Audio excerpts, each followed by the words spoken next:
Are you a woman trying to get promoted to a leadership role, or are you a manager to a woman trying to get promoted? Either ways, this information will be very helpful to you.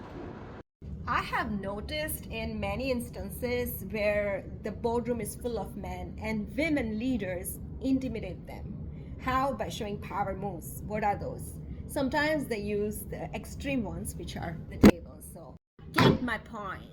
Is that the style of yours? Then go for it. But if it's not, you can very well hands in the pocket and just be. The leadership or power can be silent and authentic to yourself.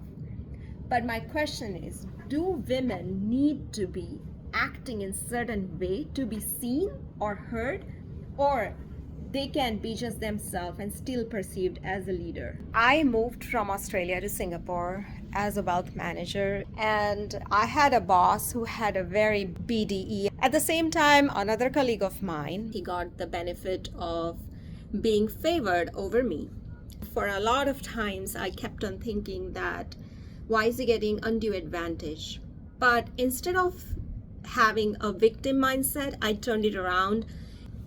But let me tell you first that I had the Australian way of working, which is a work-life balance. So it was very unusual for me to live at 6 o'clock from work, while others believe they have to leave only when the bosses leave. So that was a big disconnect.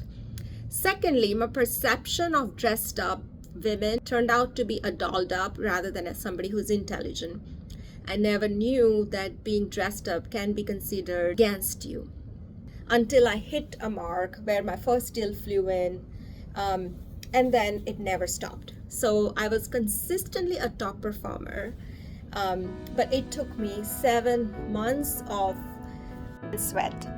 I'm sharing this story because you know what? Sometimes you can get caught up in saying, I'm a woman, I need to be served on a platter as others do.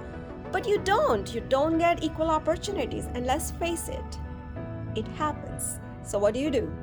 Do you cry along, or do you get into an action mode? I would suggest you the latter because it gives you much more long-term solution. Also, when you turn somebody against you as a villain, you have this inner motivation to prove that person that he is wrong. That definitely worked for me. When I left the firm, he and I became really close. He is one of my well-wisher. He spoke really high for me, about me in my absence.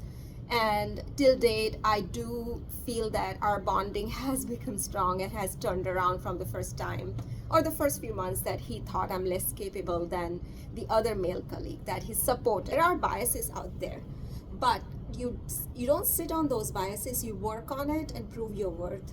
There's nobody on this planet that can make you feel lesser than what you are unless you feel that way for yourself.